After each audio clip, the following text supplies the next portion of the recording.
இந்த இடத்துல வார்த்தை ஒன்னெல்லாம் என் கூட வச்ச மாதிரி, நீ வந்த உன்னுடைய ஆரம்பம் எனக்கு தெரியாதா, நீ கடன்பட்ட, அந்த கூட்டத்தில் யாரெல்லாம் இருந்தாங்க, கடன்பட்டவர்கள், ஒடுக்கப்பட்டவர்கள் எல்லாரும் அந்த கூட்டத்தில் இருக்கிறாங்க. உன்னை என் கூட கூட்டினதுக்கு உனக்கு நான் போய் ஹெல்ப் பண்ண போனேன் பாரு. எந்த வார்த்தையும் விளம்பவில்லை. தாவீது சொல்ற, நான் மௌனமாகி ஊமையானா இருந்தேன். என்னுடைய அமைதியை பார்த்து என் கூட இருக்கிறவங்க என்ன சொல்லிட்டாங்கன்னா, என்ன வாயில நாக்கு இல்லையா, என்ன பேச்சை காணும். நான் மௌனமாகி ஊமையனா இருந்தேன். ஏன்னா நான் இப்பொழுது எந்த காலத்தில் இருக்கிறேன் என்றால், நெருக்கத்தின் காலத்தில் இருக்கிறேன். கர்த்தர் கிரியை செய்கிறதுக்கு ஒரு தேவ பிள்ளையனுடைய கிரியை என்பது ரொம்ப முக்கியமானது. நான் மௌனமாகி, ஏன்னா இந்த இடத்துல தாவீது ஒரு வார்த்தை விட்டிருந்தா கூட அந்த வார்த்தை தான் பேச்சு பொருளாகும். 600 பேர் பேசுகிற வார்த்தைகள் விஷயமாகாது. அழைக்கப்பட்டவன் பேசுகிற வார்த்தை விஷயமாகும். நீங்க உங்க ஃபேமிலியே அதுக்கு சாட்சியா இருக்கும். உங்களுக்கு நிறைய பேசியிருப்பாங்க, ஆனா அந்த வழியில நீங்க பேசுற ஒரு வார்த்தை உங்க சொந்தக்காரங்களுக்கு எல்லாம் சொல்லப்படும். இவன் எனக்கு கை தூக்க சொல்லணும்னு தோணுது, வீட்டுல போய் கை தூக்கிக்கோங்க. இவன் இப்படி பேசிட்டா, இவன் இப்படி பேசிட்டா, இவன் இப்படி பேசிட்டா, இவன் இப்படி பேசிட்டா, புரியல நமக்கு, அவங்களும் பேசினாங்கல்ல. இது நம்முடைய வாதம். அழைக்கப்பட்டவன், அவன் கையில காசு இல்லைனாலும் தரிசனம் உள்ள யோசேப்பு குழியில கடந்தாலும் அவனுக்கு 20 வெள்ளி காசு மதிப்பு உண்டு. தரிசனம் உள்ளவன் குழியில கடந்தாலும் அவனுக்கு விலை உண்டு. ஆமென் ஆமென் சொல்றவன் நல்ல கையை தட்டி எத்தனை சொல்லுவான், தரிசனம் உள்ளவன், நான் அழைக்கப்பட்டவன். அவன் குழியில கிடந்தாலும், குழியில கிடந்து என்ன அவனால ஒரு டீ வாங்கி குடிக்க முடியுமா? விலை நிர்ணயிக்காங்க பாருங்க, 20 வெள்ளி காசு. ஜீசஸ் தரிசனம் உள்ளவன், அழைக்கப்பட்டவன், தெரிந்து கொள்ளப்பட்டவன்.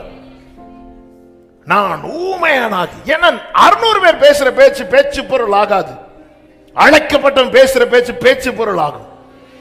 இயேசு கிறிஸ்து மத்தேயு 22வது அதிகாரம் 15வது வசனத்துல, அப்பொழுது பரிசேயர் போய், அந்த வசனத்தில் இப்படி சொல்லப்பட்டிருக்கிறது, பேச்சிலே அவரை அகப்படுத்தும்படி. யோசனை, அவ சாத்தானுடைய பிளான்ல ஒண்ணு என்ன தெரியுமா? இவனை பேச வச்சு அகப்படுத்தணும், இவளை பேச வச்சு அகப்படுத்தணும். ஆமென். பேசட்டும். சிலர் வந்து கேட்பாங்க, என்ன பிரதர் என்னாச்சு, என்ன இப்படி, இவங்கள்ட்ட தானேன்னு சொல்லிட்டு நம்ம என்ன பண்ணுவோம் தெரியுமா? ஒரு வார்த்தை வழியில விட்டுருவோம். ஆமென். தாவீது ஒருத்தன்ட்ட நீ ஏபோத்தை கொண்டு வான்னு சொல்லும் போது, ஏபோத்தை கொண்டு வந்துட்டான்.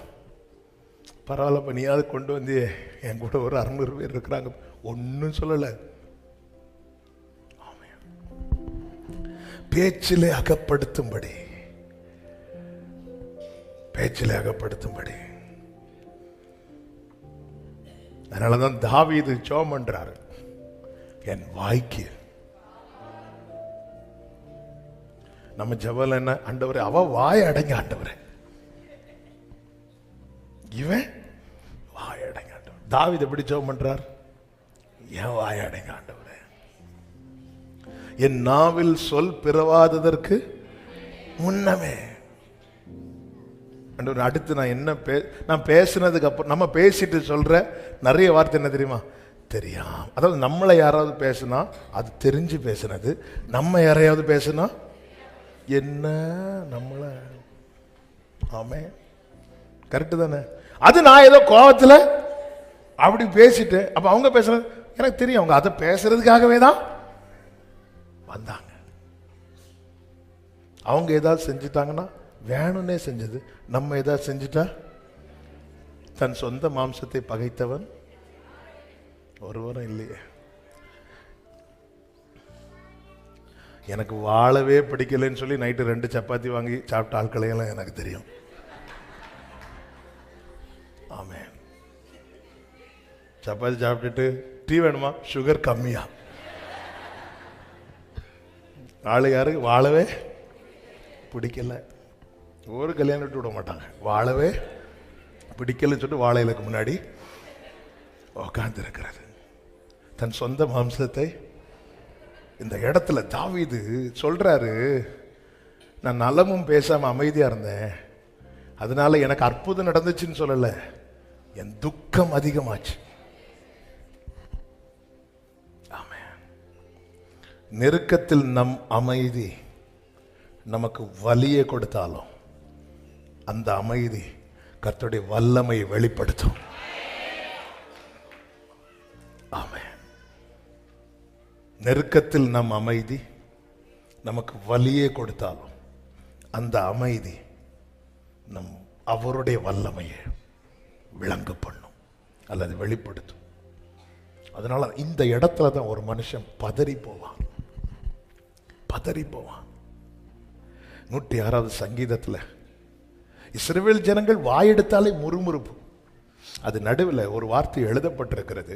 32, 33 வசனங்களிலே மேரிபாவின் தண்ணீர்களிடத்தில் அவருக்கு கடுங்கோபம் ஊட்டினார். அவர்கள் நிமித்தம் மோசேக்கும் எப்படி மோசேக்கு பொல்லாப்பு வந்துச்சு? 33வது வசனத்துல சொல்லப்பட்டிருக்கிறது. அவர்கள் அவன் ஆவியை விசனப்படுத்தினதினாலே தன் உதடுகளினால் பதறி பேசினான். நமக்கு எவ்வளவு சங்கடமா இருக்கு. மோசே வேணும்னு பேசல. இந்த 6 லட்சம் பேர் என்ன பண்ணாங்க அப்படின்னா அவனை விசனப்படுத்திட்டே இருப்பாங்க. டார்ச்சர் பண்ணி ஒரு கட்டத்துல மோசையே பேச ஆரம்பிச்சிட்டார். பதறி பேசுறார். ஆண்டவரே, உங்க கண்ணுல எனக்கு கிருபை கிடைச்சுன்னா இப்ப என்ன எடுத்துருங்க. மோசையே பேச ஆரம்பிச்சிட்டார். வேதம் சொல்லுகிறது மோசைக்கும் என்ன வந்துச்சு? பொல்லாப்பு வந்துச்சு. அப்ப அந்த இடத்துல போய் என் நியாயத்தை வைக்க முடியுமா? ஆண்டவர் அவங்க என்ன விசனப்படுத்துறோ, நான் என் நியாயத்தை வச்சா கர்த்தர் அவருடைய கிருபையை வைப்பார். நான் உன்ட்ட என்ன பேசுறேன்? நான் உன்ட்ட எப்படி இருக்கிறேன்? ஏன் ஒரு தேவ பிள்ளையினுடைய வார்த்தை ரொம்ப முக்கியம்னா, அவர்களுக்கு தேவன் பாராட்டின கிருபை என்பது மற்றவர்களுக்கு கொடுத்தது போல் அல்ல.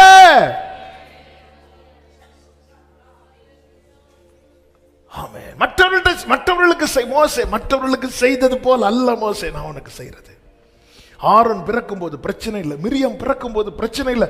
ஆனா மோசே, நீ பிறக்கிறதுக்கு முன்னாடியே சட்டம் போட்டாச்சு, தூக்கி நைல் நதியில போடணும்னு. நான் ரிஸ்க் எடுத்து உன்னை காப்பாத்துறேன் மோசே. எந்த இடத்திலிருந்து நீ அழிக்கப்பட வேண்டும் என்கிற தீர்மானம் நிறைவேற்றப்பட்டதோ அந்த இடத்துல நான் உன்னை 40 வயசு வரை வாழ வைத்தேன். நான் உனக்கு பாராட்டின கிருபை சாதாரணமான கிருபையா? யார் சமூகத்திலிருந்து நீ துரத்தப்பட்டாயோ அதே இடத்துல உன்னை கொண்டு போய் நிறுத்தி இத்தனை ஜனங்களை மீட்டு கொண்டு வந்தேன்னா நான் உனக்கு பாராட்டின கிருபை என்பது சாதாரணமான கிருபையா? மோசே அவங்க பேசுறது, நீ பேசக்கூடாது. அந்த இடத்துல எனக்கு அவ்வளவு வலியில பேசினேன். மோசேக்கு பொல்லாப்பு வந்தது. எதனால? அவன் பதறி பேசினான். அதாவது பேசணும்னு நினைக்கல, பேச வச்சுட்டாங்க.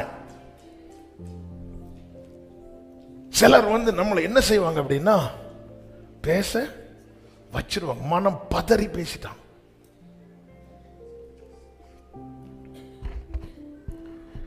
ஹல்லேலூயா,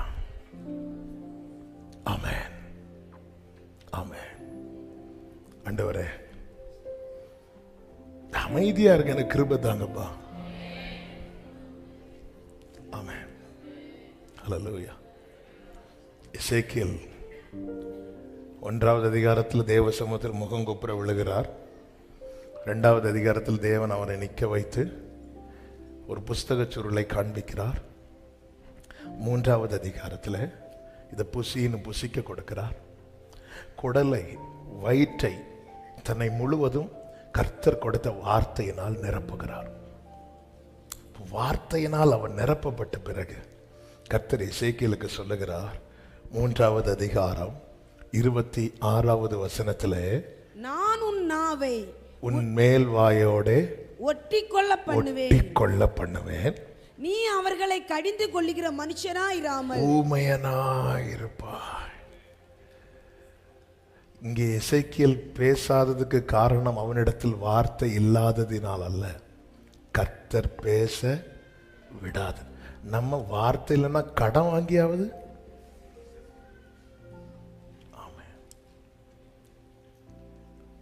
பிலாத்துக்கு முன்பதாக இயேசு அமைதியா இருந்தது அவரிடத்தில் பதில் இல்லாததினால் அல்ல, பிதா அமைதியாக்குனதுனால. அமைதியாக்கிட்டார். எனக்கு அந்த அமைதியை தாங்காட்டுவார்.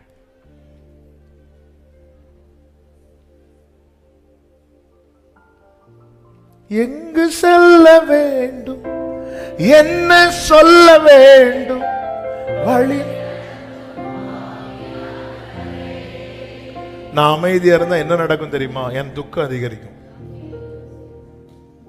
அவங்க பேசிட்டே இருப்பாங்களா, நான் என்ன செஞ்சுட்டு இருக்கணுமா? துக்கம் அதிகரிக்கும். ஆனால் அந்த துக்கம் தற்காலிக துக்கம். நான் பேசுறதுனால வருகிற துக்கம் அது நெடுநாள் துக்கம். அவ்வளவு பேர் பேசினாங்களே, யார் பேரையாவது கர்த்தர் எழுதினாரா? மோசே பேசின எழுதிட்டார். அவன் பதறி பேசினான் அப்படின்னு. அவரால் தாங்க முடியாது. ஆரோன் என்ன பேசுறான், மிரியாம் என்ன பேசுறான், இது அல்ல. சாயலை காண்கிற மோசே என்ன பேசுகிறான். அவன் மிகவும் நெருக்கப்படுகிற காலத்துல நம்ம என்ன பேசுவோம், இதுக்கு யாரும் விதிவிலக்கு கிடையாது. மோசையே விதிவிலக்கு கிடையாதுன்னு நம்ம எல்லாம் என்ன மாத்திரம். நம்ம நல்லா பேசிட்டு, அதாவது இந்த வலியில பேசுவோம் தெரியுமா? வலி மாறினதுக்கு அப்புறம் நம்ம அப்படி பேசுனதுல பாதி வார்த்தை பேசணும் நம்ம சம்மதிக்கவே மாட்டோம். ஒரே ஒரு ஆமேன் வருது. ஏன்னா நீங்க சம்மதிக்கவே மாட்டேங்கிறீங்க. நானும் அப்படி பேசுறேன், எப்ப பேசுறேன், ஏத்துக்கவே மாட்டோம். ஏன் அப்படின்னா, அது நம்ம நிறைய வார்த்தை பேசணும்னு பேசல. சுத்தி இருக்கிறவங்க ஆவி என்ன பண்ணுவாங்க? விசனப்படுத்திட்டே இருப்பாங்க. ஏதாவது அவங்க செய்கை நம்மளை ஹர்ட் பண்ணிட்டே இருக்கும். அந்த மிகவும் நெருக்கப்படுகிற நேரத்துல தாவீது வாயை திறக்கிறான். இப்ப பேசணும் பார்த்தா ஏமாத்தை கொண்டு வா அப்படிங்கிறான். இதுக்கு மேல என்னால தாக்க முடியாது. எனக்கு பேசணும், எனக்கு ஏமாத்தை கொண்டு வா. இதுக்கு மேல இருந்தா நான் ஏதாவது சில சொல்லுவாங்க, என் கண்ணுக்கு முன்னாடி நான் ஏதாவது கேட்டுருவேன், நான் ஏதாவது இங்க வருது, நான் என்ன கேட்பேன்னு யோசிக்கிறதுக்குள்ள நம்ம பேசுறதெல்லாம் பேசிட்டு எங்க நெருக்கம் மாற மாட்டேங்குது. எனக்கு தேவன் பாராட்டின கிருபை பெரியதுன்னு சொல்றவங்க